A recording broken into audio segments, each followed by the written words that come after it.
بسم اللہ الرحمن الرحیم۔ دوستو، اللہ کے نبی حضرت محمد صلی اللہ علیہ وسلم نے جس وقت مکہ کے لوگوں کو اسلام کی دعوت دینی شروع کی تو چند لوگ تو آپ صلی اللہ علیہ وسلم کی پکار پر لبیک کہہ کر ایمان لے آئے، مگر زیادہ تر مالدار لوگ، امیر لوگ، انہوں نے ایمان قبول کرنے سے انکار کیا، اور نہ صرف یہ کہ ایمان قبول کرنے سے انکار کیا بلکہ آپ صلی اللہ علیہ وسلم کو طرح طرح سے تکلیفیں دینی شروع کی۔ ایسا ہی ایک واقعہ ہوا کہ آپ صلی اللہ علیہ وسلم خانہ کعبہ کے نزدیک ایک گلی سے گزر رہے تھے کہ دشمنان اسلام میں سے بڑا دشمن ابو جہل نے جب آپ کو دیکھا، آپ کے پاس آیا اور آپ کو بڑے ہی برے القاب سے یاد کیا، آپ کو ستایا، برے الفاظ کہے۔ ایک قریشی سردار کی باندی یہ سارا قصہ دیکھ رہی تھی۔ آپ صلی اللہ علیہ وسلم اس کی باتیں خاموشی سے سنتے رہے۔ ابو جہل آپ کو برا بلا بول کر خانہ کعبہ چلا گیا، وہاں اور کچھ کفار کے سردار بیٹھے ہوئے تھے، وہاں جا کے ان کے ساتھ بیٹھ گیا۔ آپ صلی اللہ علیہ وسلم دار ارقم، جہاں آپ ابتدائی مسلمانوں کو دین کی تعلیم دیا کرتے تھے، وہاں تشریف لے گئے۔ اس وقت حضرت حمزہ رضی اللہ تعالیٰ عنہ ایمان نہیں لائے تھے، وہ مکہ سے باہر شکار کرنے گئے تھے۔ تھوڑی دیر بعد جب وہ واپس ہوئے، جب مکہ کی آبادی میں داخل ہوئے تو اسی عورت نے جس نے آپ صلی اللہ علیہ وسلم کو ستانے کا یہ واقعہ اپنی آنکھوں سے دیکھا، فوراً حضرت حمزہ کے نزدیک گئی اور اس کو کہا کہ اے حمزہ، تم اپنے آپ کو کیا بنو ہاشم کے رستم نہیں کہتے؟ کیا پورے قریش میں تمہاری ٹکر کا کوئی جوان ہے؟ اور کیا تم بہادری میں کسی سے کم ہو؟ تو حضرت حمزہ نے پوچھا کہ بھائی بات کیا ہے، کیا مسئلہ ہے، کیوں تم یہ سارے سوال مجھ سے پوچھ رہی ہو؟ تو اس نے کہا اس لیے پوچھ رہی ہوں کہ آج ابو الحکم جو ابو جہل کا اپنی کنیت ہے، تمہارے خاندان کو، تمہارے بھتیجے کو برا بلا بول گیا ہے، کیا تمہارے اندر جرت نہیں کہ اس سے اپنا بدلہ لو؟ پوچھا کب اور کیوں؟ حضرت حمزہ نے پوچھا کہ کب اور کیوں؟ تو اس نے جواب دیا وہ جو تمہارا بھتیجا ہے نا محمد، جو صادق الامین کہلاتا ہے، فرمایا ہاں، اسے یہی اسی جگہ پہ ابو الحکم نے برے الفاظ سے یاد کیا، یعنی گالیاں دی، جو منہ میں آیا وہ بکتا رہا۔ تمہارے بھتیجے نے اف تک نہ کی، کوئی جواب نہ دیا، سب مغلظات سن کر بھی صبر کرتا رہا۔ کیا تم بنی ہاشم کی یہ عزت لے گئی ہے کہ جو ایرا غیرہ تمہارے معزز ترین فرد کے لیے بکواس کرتا پھرے اور تم جنگل سے ہرن مار کے پرندوں کو لٹکائے پھرتے، رستم قریش ہاتھ پہ ہاتھ رکھے بیٹھے رہو؟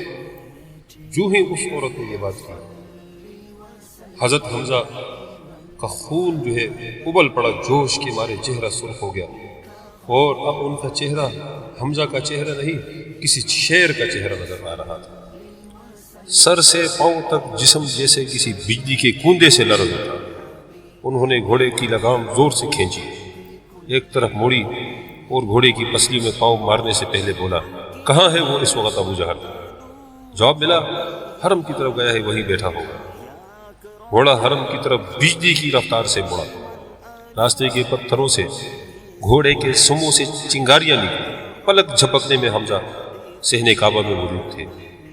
دیکھا کعبے کے صحن میں خانہ خدا کی دیوار کے سائے میں حتیم کے پاس منڈلی لگائے ابو جہل بیٹھا ہوا ہے۔ منڈلی میں بیٹھے سبھی قریشیوں نے سر پٹ بھاگے چلے آئے گھوڑے پر حمزہ کو دیکھا اور حیرانی سے اپنی گردنیں لمبی کر کے اس کی طرف تکنے لگے۔ کسی اندرونی خوف سے ابو جہل بیٹھا بیٹھا اٹھ کھڑا ہوا اور اگلے ہی لمحے حمزہ گھوڑے پہ سوار ابو جہل کے سر پہ پہنچ گئے، کمر پہ ہاتھ بڑھا کے کمان اتاری اور ابو جہل کو للکار کے قریب بلایا۔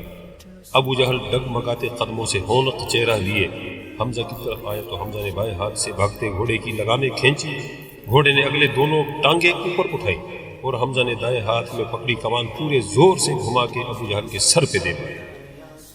ابو جہل کی پگڑی اتر کر دور جا گری، کمان نے اس کی کن پٹی کو لہو لہان کر دیا اور کمپٹی سے لہو بہتا ہوا اس کی داڑھی کو رنگتا ہوا اس کی گردن تک آ گیا اور وہیں پر گر گئے۔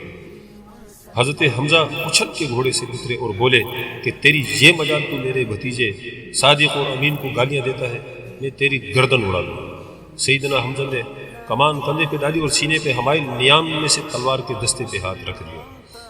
ابو جہل کے قبیلے بنو مخزوم کے پاس بیٹھے کھڑے کچھ لوگ سیدنا حمزہ کی طرف بڑھے تو سیدنا نے نیام سے تلوار نکال دی۔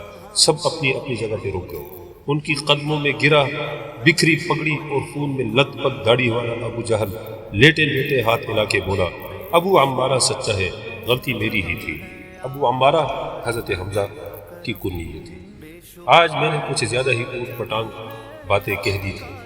سیدنا حمزہ نے تلوار ہاتھ میں لے کر ابو جہل کے سامنے اس طرح دائیں سے بائیں اور بائیں سے دائیں ہوا کو کاٹ کے لہرائی جیسے اس کی گردن کاٹ رہا، اور پھر تلوار کی امنی اور اپنی آنکھوں کی پتلیاں ابو جہل کی دونوں تھر تھراتی سہمی آنکھوں کے عین درمیان میں نشانہ لے کے روکی اور کہا، آئندہ احتیاط کرنا، یہ تمہاری آخری غلطی ہے۔ اب وہ میرا صرف بھتیجا نہیں ہے، میرا آقا صلی اللہ علیہ وسلم بھی ہے۔ ان پہ آسمان سے اترے پیغام کو آج سے میں بھی ماننے والا ہوں، سمجھ گئے؟ ابو جہل کی تھر تھراتی سہمی آنکھوں میں اب اس کے ماتھے سے بہتے خون کی بوندوں کے ساتھ ساتھ جیسے اس کے ناپاک حسد سے بھرے خوابوں کا بھی خون ہو گیا تھا۔ وہ جو تھوڑی دیر پہلے اپنی گری ہوئی پگڑی کو سنبھالتا ہوا اٹھنے کی کوشش میں لگا تھا، تھپ سے پھٹی ہوئی بوری کی طرح گر گیا۔ اسی دن صفا کے پاس ارقم ابن ابی ارقم کے گھر جا کے سیدنا حمزہ رضی اللہ عنہ نے آقا صلی اللہ علیہ وسلم کے ہاتھوں کو چوم کے با آواز بلند پڑھا، لا الہ الا اللہ محمد رسول اللہ۔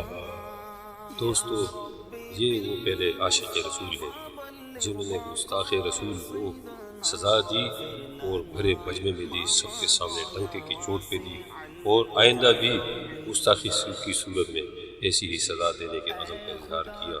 دوستو، جو سلسلہ حضرت حمزہ نے شروع فرمایا وہ سلسلہ اب قیامت تک جاری رہے گا۔